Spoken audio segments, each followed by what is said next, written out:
So these are the 5 stupidest deaths this week.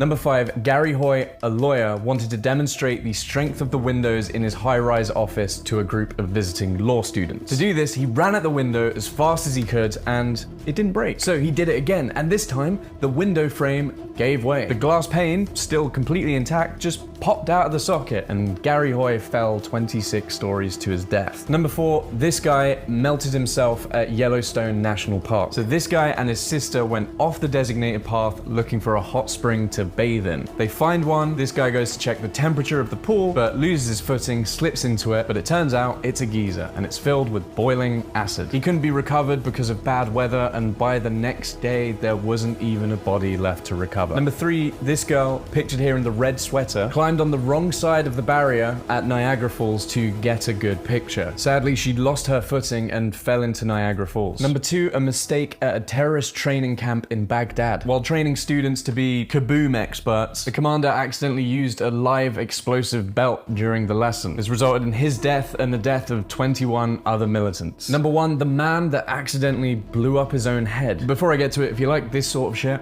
just drop me a follow, really helps me keep making vids. Number 1, Vladimir Likonos. He was a student and he liked chewing gum. He liked dipping his gum in citric acid to give it more flavor. However, he was a chemistry student studying chemicals, and one day he mixed up his citric acid with an explosive 4 times as strong as dynamite. When he bit down on his gum, the chemical reacted with his saliva and his head blew up.